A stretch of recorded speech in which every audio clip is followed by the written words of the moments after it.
Hey guys, Nobles12 here. This is a Toastmaster box fan from like in the 80s or 90s or so. I got this at Fanimation for $10 or $15.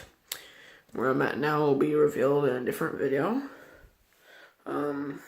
Anyway, we're gonna go ahead and start off with flow speed.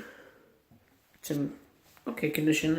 It's gray, and these are originally white, but they've yellowed out, and there's gray blades and good bearings. And we'll start off with flow speed. Control is just does this a lot.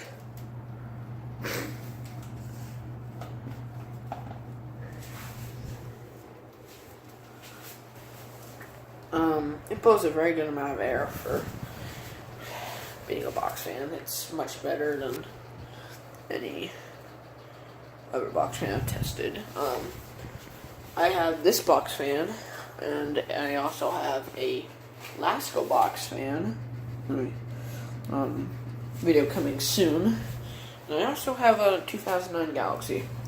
And the Lasco is like 98 or so. It's pretty old. It's pretty cool. I'm also wanting to get an aerial speed box fan, like the light blue one with the light blue accents and stuff, just because those are kind of cool. And this blows a very good amount of air. Like on low, I'm getting a very good amount of air.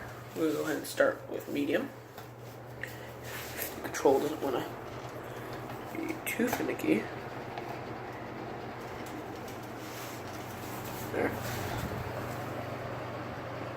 Now this is pretty nice.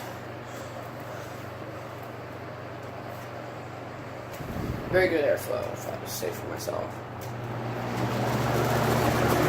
Now, on high speed, it's very rattly, very noisy, but it blows a lot of air.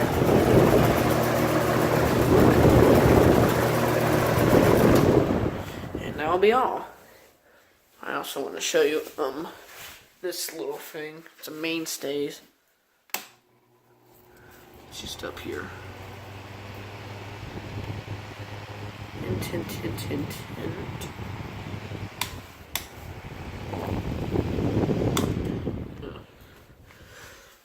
And let me show you the Lasco real fast. The Galaxy is out in the garage, so I can't do that. Here's the Lasco. Anyway, that'll be all with the Galaxy box fan. I mean the Toastmaster. Oh. Anyway, just put it in here. And the outlet is the toe. As it says, wonderful. Weird. Anyway, that'll be all. Thanks for watching.